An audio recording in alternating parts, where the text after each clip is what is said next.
Let me be clear about something right from the start. What I'm about to share with you isn't coming from a place of speculation or personal opinion. This isn't about politics. And this isn't about trying to scare you into action. What you're about to hear are observations that have been burning in my spirit for weeks now. And I believe with everything in me that God is trying to get our attention. Now, I know that sounds dramatic to some of you. I know there are people who will roll their eyes and say, "Oh, here we go again with the prophetic warnings." But here's what I've learned over the years. The people who mock the warnings are often the ones who need them the most. And if you're watching this right now, if something inside you prompted you to click on this video to read these words, to give me just a few minutes of your time, I don't think that's an accident. I think God is speaking, and he's speaking loudly. The question isn't whether he's talking. The question is whether we're willing to listen. Here's what nobody wants to admit. We've become so comfortable in our Christianity, so domesticated in our faith, that we've lost the ability to recognize when God is moving. We've traded discernment for distraction. We've exchanged spiritual awareness for spiritual apathy, and the result is a generation of believers who couldn't spot a divine sign if it hit them in the face. I'm not saying that to condemn you. I'm saying it because I care about where we're headed. I'm saying it because I believe we're living in a moment that will be remembered, and I want you to be on the right side of history. I want you to be among those who saw what was happening, who recognized the season, who responded with courage instead of cowardice. Because here's the truth. God has been speaking this week, not in whispers, not in subtle hints. He's been shouting, and he's given us signs that are so clear, so undeniable, that the only reason we'd miss them is if we're deliberately refusing to look. Now, this might offend some of you, but I'm going to say it anyway. The reason most Christians miss God's voice in critical moments isn't because God isn't speaking. It's because we've trained ourselves to ignore anything that would disrupt our comfort. We've created a version of Christianity that fits neatly into our schedules, that doesn't challenge our lifestyles, that doesn't demand anything radical from us. We want a Jesus who affirms us but never corrects us. We want a God who blesses us but never tests us. We want prophecy that sounds encouraging but never convicting. And when God shows up in ways that don't match our expectations, in ways that make us uncomfortable, in ways that require us to change, we dismiss it. We rationalize it. We explain it away. And then we wonder why our prayers feel empty and our faith feels dry.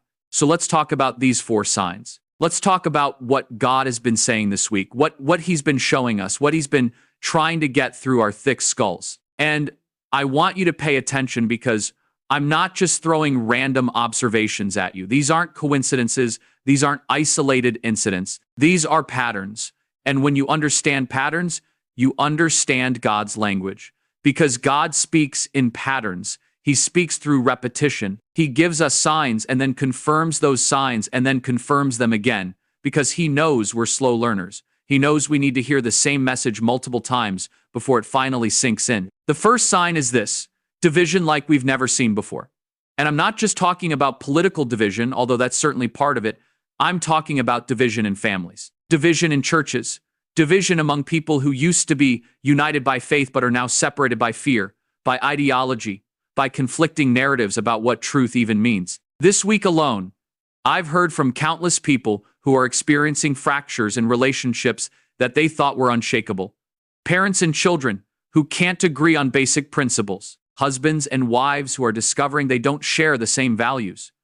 Church members who are fighting over issues that 10 years ago wouldn't have even been controversial. And here's what's so striking about it. Nobody seems to know how we got here. It's like we woke up one day and discovered that the foundations we built our lives on weren't as solid as we thought, that the unity we assumed was real was actually just surface-level agreement that never got tested until now. But here's what I want you to understand. This division isn't random. It's not just the natural result of living in polarized times.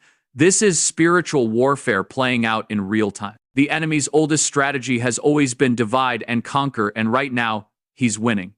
He's convincing believers that secondary issues are primary issues. He's making us think that our political affiliations are more important than our spiritual identity. He's getting us to draw lines in the sand over things that have nothing to do with the gospel while ignoring the things that actually matter. And God is allowing it, not because he enjoys watching us tear each other apart, but because he's exposing what was always there beneath the surface. He's showing us who we really are when the pressure increases. He's revealing where our true loyalties lie. Think about it this way. When everything is going smoothly, when there's no conflict, when everyone's getting along, it's easy to pretend we're all on the same page. It's easy to maintain the illusion of unity. But when crisis hits, when stakes get raised, when people have to choose sides, that's when you find out what people actually believe. That's when the masks come off. That's when the pretense falls away. And that's exactly what's happening right now. God is shaking things up, not to destroy us, but to purify us. He's separating the wheat from the chaff. He's distinguishing between those who are truly committed to his kingdom and those who are just playing church. And yes, it's painful. Yes, it's messy. Yes, it feels like everything is falling apart, but sometimes things have to fall apart so that God can rebuild them the right way. The second sign is this: an unprecedented increase in what I call spiritual hunger, masquerading as spiritual confusion. Let me explain what I mean by that. Right now, more people than ever are searching for meaning. They're asking the big questions. They're looking for truth. They're desperate for something real, something solid, something that actually makes sense of the chaos around them. And that's a good thing. That hunger is a gift from God. That restlessness is the Holy Spirit stirring something up inside them. But here's the problem. Because we live in a culture that has rejected absolute truth, because we've been taught that everyone's truth is equally valid, people don't know where to look for answers. They're spiritually hungry, but they're eating junk food. They're craving water, but they're drinking poison. They're seeking light, but they're walking deeper into darkness. This week, I've seen it everywhere. People turning to astrology because they want guidance. People dabbling in New Age practices because they want peace. People following false teachers because they want hope. And the tragic thing is that they're sincere. They genuinely believe they're on a spiritual journey. They think they're being open-minded. They think they're exploring different paths to the same destination.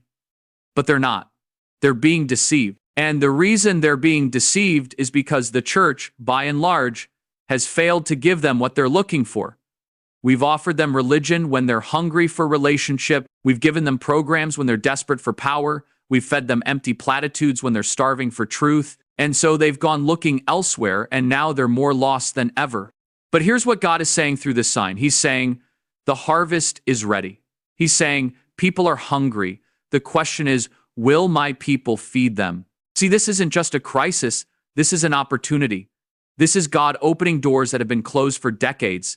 This is Him creating divine appointments for those who are willing to step up. Because when people are confused, when they're searching, when they're open to answers, that's when they're most receptive to the gospel. That's when truth cuts through the noise. That's when real transformation happens. But it requires us to be bold. It requires us to speak with clarity. It requires us to stop apologizing for what we believe and start proclaiming it with confidence. The third sign is something that's going to make some of you uncomfortable, but it needs to be said. There's been a dramatic increase in divine discipline this week. Now, before you misunderstand me, I'm not talking about God being cruel or vindictive. I'm not saying that every bad thing that happens is God punishing someone. But I am saying that God disciplines those He loves. And right now, we're seeing discipline play out on both a personal and a collective level. I've watched people who've been walking in blatant disobedience suddenly face consequences they've been avoiding for years. I've seen ministries that have compromised on truth suddenly lose influence and credibility. I've witnessed churches that have prioritized popularity over holiness start to crumble from the inside out. And in every case, there's a common thread.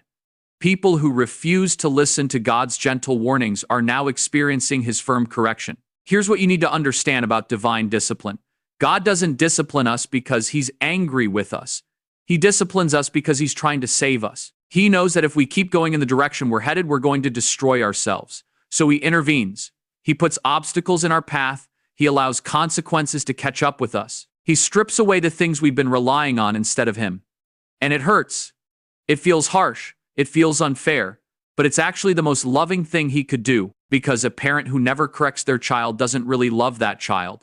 And a God who never disciplines His people isn't really God at all. He's just a cosmic enabler, letting us run off a cliff while pretending everything is fine. This week, if you've been experiencing resistance, if things have been falling apart, if doors have been closing in ways that don't make sense, I want you to stop and ask yourself a hard question. Is God trying to get my attention? Is there an area of my life where I've been ignoring his voice? Is there something he's been asking me to surrender that I've been holding on to? Because sometimes what feels like spiritual attack is actually spiritual correction. Sometimes what looks like opposition is actually redirection. Sometimes what seems like God being silent is actually God being strategic, waiting for you to get quiet enough to hear what he's been trying to say all along. And here's the thing about divine discipline. It always has a purpose. God never corrects us just to make us suffer. He corrects us to restore us. He breaks us down so he can build us back up the right way. He strips away our idols so we can worship him alone. He exposes our weaknesses so we can discover his strength. He takes us through the wilderness so we can learn to trust him in ways we never would have in the comfort zone. And on the other side of that discipline, there's always blessing. On the other side of that pain, there's always purpose. On the other side of that pruning, there's always fruit. But you have to go through it. You can't go around it. You can't skip it. You can't negotiate with God and convince him to let you off easy. You have to submit to the process, trust the outcome, and let him do what only he can do. The fourth sign is perhaps the most significant, and it's this: a supernatural acceleration of time. Now, I know that sounds mystical, and I'm not talking about time literally speeding up in some science fiction sense. What I'm talking about is the sense that things are happening faster than they should. Doors are opening and closing at a pace that doesn't feel natural. Decisions that should take months are being forced in days.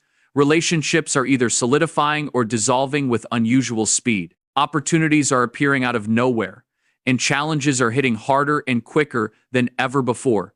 It's like someone hit the fast-forward button on history, and we're all trying to keep up. This week, I've heard the same phrase from person after person. I can't believe how fast things are moving. People are getting job offers they didn't apply for. Breakthroughs they've been praying for are suddenly manifesting. Problems that have lingered for years are either resolving or escalating overnight. And none of it feels random. It feels intentional. It feels like God is compressing time, like he's accelerating processes that would normally take years and condensing them into weeks. And there's a reason for that. We're living in a season where God is setting things in place. He's positioning people. He's aligning circumstances. He's orchestrating movements that are going to define the next era of the church and the next chapter of human history. But here's what you have to understand about accelerated seasons. They require accelerated obedience. When God is moving quickly, you don't have the luxury of overthinking. You don't get to sit on decisions for months, weighing every pro and con, waiting for perfect clarity. You have to learn to hear his voice and move immediately. You have to develop the spiritual reflexes to recognize an opportunity and seize it before the window closes. You have to trust that if God is leading you somewhere, he'll equip you for it, even if you don't feel ready. Because the people who are going to thrive in this season aren't the ones who have it all figured out. They're the ones who know how to follow quickly, pivot quickly, and trust quickly. And let me tell you something else about this acceleration. It's not just about individual lives, it's about kingdoms. God is speeding up the collision between light and darkness, between truth and deception, between his agenda and the enemy's agenda. Things that have been building in the spiritual realm for decades are now breaking into the natural realm at a rapid pace. Prophetic words that were spoken years ago are suddenly coming to pass. Promises that seemed dormant are springing to life. And battles that have been brewing in secret are about to become very, very public. We're entering a time where you won't be able to stay neutral. You won't be able to sit on the fence. You won't be able to play it safe and keep one foot in the world and one foot in the kingdom. You're going to have to choose, and you're going to have to choose fast. So here's where all of this lands. Here's what God is saying through these four signs. He's saying, wake up, pay attention. I'm moving, and I need you to move with me. He's saying the time for casual Christianity is over. The time for lukewarm faith is done. I need warriors, not spectators. I need people who will stand when everyone else is sitting. I need voices that will speak truth when the culture demands silence. And if you think I'm being dramatic, if you think I'm exaggerating the urgency of this moment, then you're not paying attention. Because every sign, every pattern, every piece of evidence is pointing to the same conclusion. We're living in a hinge moment. We're standing at a crossroads. And the decisions we make in the next few weeks, the next few months, are going to have consequences that echo for generations. Now, I want to be very clear about something. This isn't about fear. This isn't about panicking or spiraling into anxiety. Fear is not from God, but urgency is, clarity is, conviction is. And right now, God is giving us all three. He's giving us urgency to act. He's giving us clarity to see. He's giving us conviction to stand. And if you'll receive it, if you'll let it sink deep into your spirit, it will change everything. It will change how you pray. It will change how you prioritize. It will change who you surround yourself with. It will change what you're willing to tolerate and what you're willing to fight for. Let me ask you something. When was the last time you felt like God was speaking directly to you? When was the last time you sensed His presence so strongly that it disrupted your normal routine? When was the last time you heard something that made you uncomfortable but you knew in your gut it was true? Because that's what this is. That's what these 4 signs represent. They're not abstract concepts. They're personal invitations. God is inviting you into something bigger than yourself. He's calling you out of comfort and into purpose. He's pulling you out of passivity and into partnership with what He's doing in the earth right now. And here's the beautiful thing about God. He doesn't call the qualified. He qualifies the called. You don't have to have it all together. You don't have to be perfect. You don't have to have years of theological training or ministry experience. What you need is a willing heart. What you need is a listening ear. What you need is a courage to say, yes, Lord. Whatever you're asking, wherever you're leading, I'm in. Because that's what He's looking for. Not perfection, not performance, just surrender, just availability, just someone who will take Him seriously when He speaks. So let's talk about what that actually looks like in practical terms. How do you respond to these signs?